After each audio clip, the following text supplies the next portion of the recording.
सब्जी लाने जा रहे थे। वहाँ जाके पता चला सब्जियाँ बहुत महंगी हो गई है। सब बाजार में मोल भाव कर रहे थे। अरे इतने महंगे सब्जियाँ, इतने महंगे, कुछ तो कम करो। दुकान पे पहुँचकर दद्दू भी बोले, अरे सब्जियाँ तो बहुत महंगी हैं, ऐसे में इंसान आखिर खाएगा क्या? लोग तो कंगाल ही हो जाएंगे।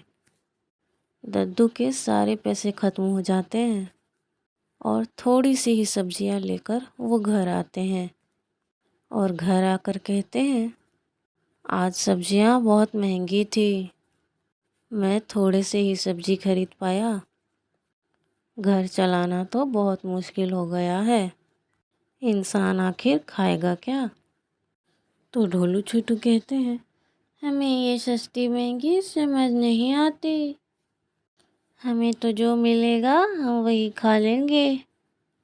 तो दद्दू कहते हैं, तुम्हें कहाँ से समझ आएगा, तुम्हें थोड़ी खरीदनी पड़ती है, तुम दोनों कमाते थोड़ी हो, पे तो इतनी जगह भी नहीं है, हम खेती कहाँ पे करेंगे और हम बोएंगे क्या, हमें बीज खरीद के लानी पड़ेगी। तो ढोलू कहता है, हाँ हमें बीज तो खरीदनी ही पड़ेगी और घर के पीछे जो आंगन है हम वहाँ पे खेती कर सकते हैं, जिससे हमारा खर्चा कम होगा, बाज़ार से सब्जियाँ कम खरीदनी पड़ेगी और खेत से ही हमारी ज़रूरत पूरी हो जाएगी। तो छोटू कहता है, हाँ तुम कह तो सही रहे हो, चलो दद्दू से कहकर देखते हैं। तो दद्दू कहते हैं, तुम दोनों ने सोचा तो सही है, अगर हम ऐसा करें तो हम महंगाई से बच सकते हैं। मैं तुम्हें पैसे दे दूँगा, बाज़ार से पौधे और बीज ले आना, फिर हम खेत बनाएंगे।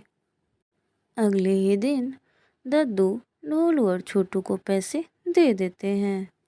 दोनों बाज़ार जाकर बीज और पौधे ले आते हैं और पीछे के आंगन में लगा देते हैं।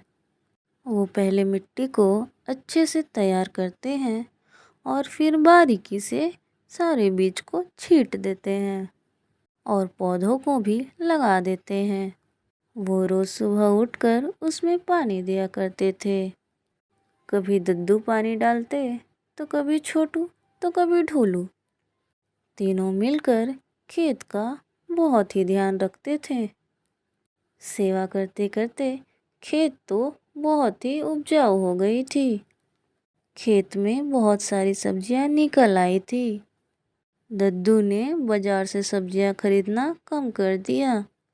घर से ही उनकी सब्जियों की कमी पूरी हो जाती थी।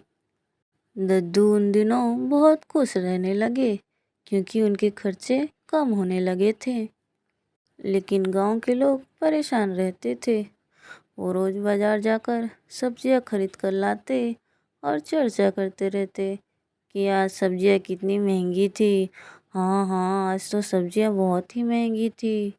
लेकिन दद्दू को इस बात की चिंता नहीं करनी पड़ती थी। वो इस बोझ से निकल चुके थे। वो रोज खेत की सफाई किया करते थे। कभी ढोलू झाड़ू लगाता तो कभी दद्दू खराब पत्तों को निकाल कर फेंक देते थे, तो कभी छोटू पानी देता। तीनों हमेशा खेत को साफ सुथरा रखते थे। खेत में सब्जियों का उगने का मात्रा दिन ब दिन बढ़ता ही जा रहा था। ढोलू छोटू को खेत इतना पसंद आ रहा था कि वो कमरे में पढ़ाई करने के बजाय खेत में ही घूम घूम कर पढ़ाई करते थे। दिन भर खेत को निहारते भी रहते थे और पढ़ाई भी किया करते थे। एक बार राजा के घर में दावत रखी गई। दावत में पूरे गांव के लोगों को आमंत्रित किया गया। सारे मेहमान बैठ ही चुके थे कि और खाना परोसा जाने ही वाला था कि खाने में छिपकली गिर गई और पूरा खाना बर्बाद हो गया। फिर राजा चिंता में आ जाते हैं कि गांव के लोगों को आखिर खिलाएंगे क्या। सारे बावर्ची, राजा और सैनिक सब परेशान हो गए कि अब करे क्या।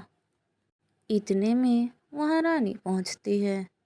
ये सब देखकर कहती है, हमारी तो बेइज्जती ही हो जाएगी, हमारी नाक ही कट जाएगी।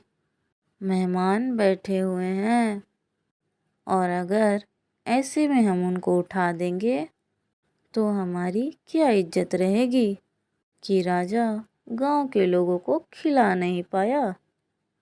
राजा की इतनी हैसियत नहीं हो पाई, बहुत बदनामी होगी। तो राजा जी कहते हैं, तुम सही कह रही हो, उनको वापस नहीं बेच सकते, बहुत बदनामी होगी। मैं सैनिकों को भेजता हूँ बाजार ताकि वो सब्जियाँ लेकर आ सके। हम दोबारा पका के मेहमानों को दे देंगे। आप मेहमानों से कह दीजिए कि वो थोड़ा सा इंतज़ार कर ले। रानी मेहमानों के पास आती है और कहती है, आप लोग थोड़ा सा इंतज़ार कर लीजिए, पकने में थोड़ा और वक्त लगेगा। तो मेहमान कहते हैं, कोई बात नहीं, हम इंतज़ार कर लेंगे। मेहमान बैठे बैठे इंतज़ार कर रहे होते हैं। तब तक राजा के सिपाही और उनके नौकर सब्जियां खरीदने निकल पड़ते हैं। जब वो लोग सब्जियां खरीदने के लिए दुकान पहुंचते हैं तो पता चलता है कि बाजार में सब्जियां बहुत महंगी हैं। लेकिन दिक्कत इस बात की नहीं थी कि सब्जियां महंगी थी, दिक्कत तो इस बात की थी कि सब्जियां कम पड़ गई। उनको जितनी सब्जियों की ज़रूरत थी उतने बाजार में नहीं थे। वो हर जगह खोजे लेकिन उतनी सब्जियां उनको मिल नहीं पाई। सैनिक दोबारा राजा के पास आते हैं और कहते हैं, महाराज, बाजार में सब्जियां कम पड़ गई हैं, महंगे तो महंगे, कम भी है, हम क्या करें। जितनी सब्जियां हमारे पास है उतने में हमारा काम होगा नहीं। तो राजा जी कहते हैं, क्या सनकगढ़ में सिर्फ एक ही बाजार है और नहीं है? आगे जाओ, शहर जाओ, कुछ भी करो, लेकिन सब्जियां लेकर आओ। हम इनको वापस नहीं भेज सकते, हमारी इज्जत का सवाल है। कहीं से भी जुगाड़ करके लाओ, कितने भी महंगे हो, कीमत मैं देने के लिए तैयार हूँ। सैनिक दोबारा जाते हैं और बाजार के कोने कोने में सब्जियों को ढूंढते हैं, लेकिन हर जगह वही हाल था, महंगी भी थी और कम भी पड़ रही थी। वहाँ से जितना हो सका सिपाहियों ने खरीद लिया और राजा जी के पास वापस आ गए और बोले, राजा जी, ये भी कम है, जितने मेहमान हैं इतनी सब्जियों में भी नहीं हो पाएगा। तो राजा जी कहते हैं, तुम क्या कह रहे हो, इतने में भी नहीं होगा तो और कहाँ से लेकर आए। इतने में दद्दुआ पहुँच जाते हैं और राजा के परेशान होने का वजह पूछते हैं। राजा जी, आखिर हुआ क्या है। तो राजा जी बताते हैं, हमारे पास सब्जियां कम पड़ गई हैं, बाजार में सब्जियां नहीं हैं। दूसरे बाजार में भी गए, वहाँ भी सब्जियां नहीं हैं। मेहमान बैठे हुए हैं, अब हम करें क्या। हम उनको वापस भेज तो नहीं सकते, हमारे इज्जत का सवाल है, इसलिए मैं परेशान हूँ। तो दद्दू कहते हैं, इतनी सी बात आप हमसे ले लीजिए, तो राजा जी कहते हैं, तुम कहाँ से लेकर आओगे? तुम तो खुद बाजार से सब्जी खरीदते हो। तो दद्दू कहते हैं, नहीं, हमने एक खेत खोला है सब्जियों का। बाजार में बहुत महंगे मिल रहे थे, इसलिए हमने घर पे ही खेती कर लिया। वहाँ पे तरह तरह के सब्जियाँ हैं, उससे आपकी ज़रूरत पूरी हो जाएगी। तो राजा जी ये सुनकर खुश हो जाते हैं और हाथ जोड़कर कहते हैं, अगर आप हमारी मदद करेंगे तो बहुत बड़ी एहसान होगी, कृपया हमारी मदद कीजिए। तो दद्दू कहते हैं, इसमें हाथ जोड़ने वाली क्या बात है? आपकी इज्जत हमारी इज्जत है।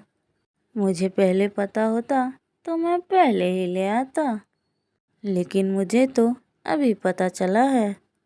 आप अपने सैनिकों को मेरे साथ भेज दीजिए, मैं उनको सब्जियां दे देता हूँ। राजा अपने सैनिकों को दद्दू के साथ भेज देता है। दद्दू ज़रूरतमंद सब्जियों को तोड़ लेते हैं और सैनिकों के साथ राजा जी के पास वापस आते हैं। बावर्ची उन सारी सब्जियों को इकट्ठा करके दोबारा खाना बनाता है और खाना तैयार हो जाता है। खाना बहुत ही स्वादिष्ट बनता है। सब उंगलियां चाट चाट कर खा रहे होते हैं और कहते हैं, और देना, अरे मुझे पूड़ियाँ दो। तो उधर से कोई और कहता, अरे मुझे सब्जियाँ दो। खाना बहुत ही स्वादिष्ट बना है। सच में सब खाने का बहुत ही ज़्यादा मज़ा ले रहे थे। खाने के बाद सब खुशी खुशी अपने घर लौट जाते हैं और राजा जी की इज्जत बच जाती है। तो राजा जी दद्दू को धन्यवाद करते हैं और कहते हैं, अगर आप नहीं होते तो पता नहीं मेरा क्या होता। मेरी तो इज्जत ही चली जाती कि दावत पे बुला लिया और सम्मान ही नहीं किया। आपने मेरी इज्जत बचा ली, बहुत बहुत धन्यवाद। राजा जी बहुत खुश हो जाते हैं और कहते हैं, मैं तुम्हें भेंट देना चाहता हूँ, लेकिन अभी देना संभव नहीं है। मैं कल तुम्हारे घर आऊँगा भेंट लेकर। अभी तुम जाओ। ये सुनकर दद्दू अपने घर वापस आ जाते हैं। अगले ही दिन राजा भेंट लेकर दद्दू के घर पहुँचते हैं। वो भेंट में बहुत सारे बीज और पौधे खरीद कर लेके आते हैं। उसमें तरह तरह के पौधों के सब्जियां होती हैं और बीज भी होती हैं और वो दद्दू को दे देते हैं। दद्दू खुशी खुशी उस भेंट को स्वीकार कर लेते हैं। भेंट देकर राजा जी वहाँ से चले जाते हैं। फिर दद्दू कहते हैं, इतनी सारी बीजों का मैं करूँगा क्या? इतने सारे पौधों को एक खेत में ही कैसे उगाऊं? यहाँ तो इतनी जगह भी नहीं है। तो ढोलू छोटू कहते हैं, क्यों ना हम दूसरा खेत बना ले। एक खेत के बगल में दद्दू दूसरा खेत बना लेते हैं और वहाँ पे उन बीज और पौधों को रोप देते हैं। रोज उसकी सेवा करते हैं और सफाई करते हैं। सेवा करने से वो खेत चमक उठता है और दोनों खेत लहलहा रही होती है। दद्दू बहुत खुश हो जाते हैं कि उनका जो थोड़ा मोड़ा खर्च हो रहा था सब्जियों के ऊपर, अब वो भी बंद हो जाएगा। उनकी जितनी भी सब्जियों की ज़रूरत थी वो घर से ही पूरी हो जा रही थी। तीनों को अपने खेत से इतना प्यार था कि वो हमेशा उसके इर्द गिर्द घूमते रहते थे और अपना ज़्यादातर काम खेत के इर्द गिर्द घूमकर ही किया करते थे। ढोलू छोटू वहाँ पर पढ़ाई किया करते थे। दद्दू अपना अक्सर काम कमरे में ना करके खेत में ही किया करते थे।